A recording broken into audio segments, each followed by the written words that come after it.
Here we go with another daily 8-track tape repair video show. It is Tuesday, May the 7th, 2024, and I do thank you for joining me. Today we're looking at some Elton John. Elton John. Did you know that today, May the 7th, back in 1968, Reginald Dwight became Elton John. So he borrowed the name from his sax player, Elton, and John from Long John Baldry, and became Elton John. So today was the day he came up with that. And the rest, as they say, is history. So what have I got for Elton John? I have these Canadian MCA cartridges here. I've got Caribou. They're all in really nice shape, but all of them need some pads, so we'll do at least one of them today. Got Elton John's greatest hits. And beautiful condition on these old MCA carts. Marilyn Seidman wrote her name on there. Rock of the Westies. Marilyn. Marilyn and Elton. There would be a connection there later, wouldn't there be? Here's Goodbye Yellow Brick Road. Oh, Marilyn's on this one too. This must have been Marilyn's Elton John collection.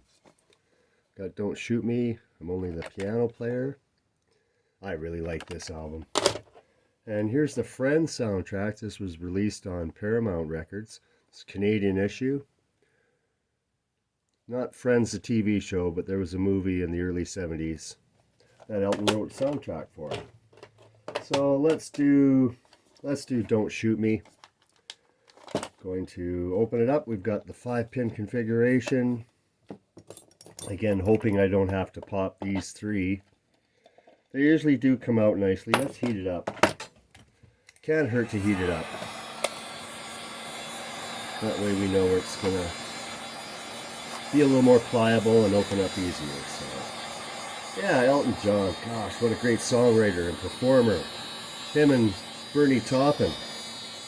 They will go down in pop history as one of the great songwriting duos, up there with Jagger and Richards and McCartney and Lennon. I'm afraid it's true. These Elton and Bernie were as good as anybody in conjuring up those mega hits. So hats off to them. And Elton for all he's done. And he's still out there performing, I believe. Must be getting down to the time to quit. I don't know. That's another can of worms in itself. These artists that kind of go past the expiry date, you know what I mean? They can't quite jump around and do the things they did when they were making the hits. So it becomes kind of, eh. And now that they're introducing, backing tracks and stuff, what's the use of going to these shows anymore? At least there's a few bands like Cheap Trick and Heart and ZZ Top. I think ZZ Top might have some backing tracks, but I know that Cheap Trick and Heart are definitely playing shows without backing tracks. So there you go. Okay, away from that subject. I've got to get a pad in this one. Not sure if I want to open up this bottom section here with the paper. It'll be too hard to jam back in there. Now, I thought I cut a pad already. I guess I didn't. I will cut another one. So, I'll drop a pad in there. All of these need pads, so looks like I'll be restoring this mini Elton John collection. Some of his 80s 8-tracks become very difficult to find. Worth a few bucks. Let's see if I can jam this in here properly. That should go okay. Yeah, it would probably help if I open this up. Let's open it up. There we go. Yeah, do it right or don't do it. So I always say. Okay, it's back in there. I like the paper nicely came apart at the bottom here. That could have ripped, so we got a little lucky there. Lovely condition on the tape. Insides and everything looks fine.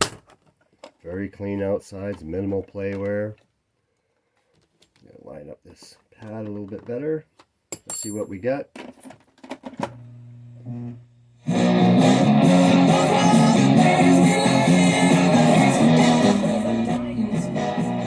Love that song, Elderberry Wine. Elton John, don't shoot me. I'm only the piano player. Enjoy some Elton today. Have yourselves a great, great day. Episode 100 tomorrow. Check it out.